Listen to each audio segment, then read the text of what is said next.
Some things want to be remembered. A simple melody, a four-note sequence, can burrow into your mind and begin to replicate itself against your will. You didn't choose to have it there, but it chose your brain as a suitable host. This isn't just a metaphor. The core idea that underpins everything, that perhaps broke everything, is that ideas themselves are subject to evolutionary pressures. They are replicators, competing for the limited real estate inside human minds. The most successful ones spread, not necessarily because they are true or good, but simply because they are very good at the act of spreading. They are parasites of attention. Your brain, this 3-pound universe of tissue and electricity, is the physical environment where this war is waged. It wasn't designed for abstract truth. It was shaped to survive, to find patterns, and to connect with other brains.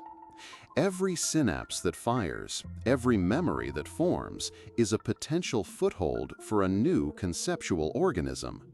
An idea finds a welcoming home not in a perfect logical processor, but in a messy, emotional, pattern-seeking machine that rewards simplicity, repetition, and social proof. An idea that makes you feel safe or part of a group has a massive survival advantage over one that simply is correct. That feeling is the fertile soil. Occasionally, a new idea emerges that is so powerful it doesn't just replicate itself, it fundamentally terraforms the mental environment. Consider the invention of zero. It wasn't just a new number, it was a conceptual key that unlocked entirely new universes of thought. Without it, there's no calculus, no advanced physics, no computer programming. One idea created a new ecosystem in which thousands of other, previously impossible ideas could suddenly evolve and thrive. The scientific method was another. It wasn't a discovery, but an idea about how to discover. A self-replicating process for creating and stress testing other ideas, culling the weak and promoting the strong. If our minds are hosts, do we have an immune system? Yes, but it's notoriously unreliable. Cognitive biases are our brain's shortcuts, mental antibodies meant to protect us from cognitive overload. Confirmation bias, for example, is an immune response that accepts friendly ideas and attacks foreign ones, regardless of their validity. It feels good. It strengthens our connection to our tribe, which was once a primary survival metric. But in the modern information ecosystem, this ancient defense system is easily hijacked.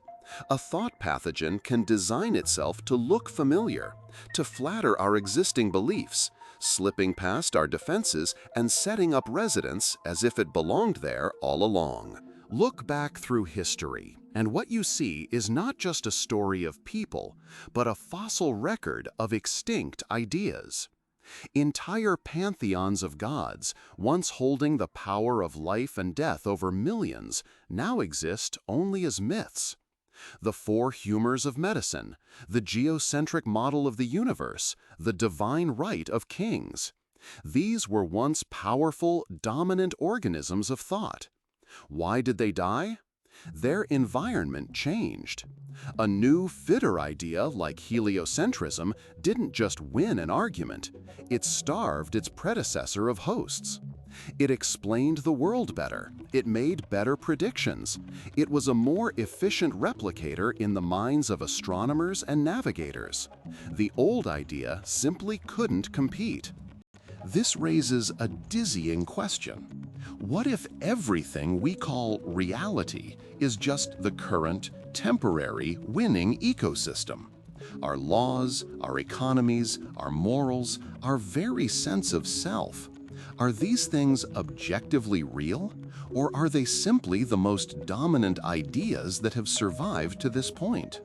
The concept of money has no physical reality. It is a shared story, a mimetic agreement of immense power that lives in our collective consciousness. It directs the flow of materials and human effort more effectively than any mountain range or river. The borders between nations are invisible lines, yet these ideas can stop armies. We don't live in a world of objects, we live inside a cathedral of thought. For all of human history, the primary host has been us. But this is changing. We are building new environments for ideas to live in. High-frequency trading algorithms are ideas about market strategy that live, compete, and evolve entirely within servers, operating on timescales humans can't even perceive. Large language models are trained on the entirety of our cultural output, our mimetic fossil record, and are now beginning to generate novel ideas of their own. For the first time, ideas may no longer need a human mind to replicate. We might be building the vessel for the next dominant life form on this planet, and it is made of pure information.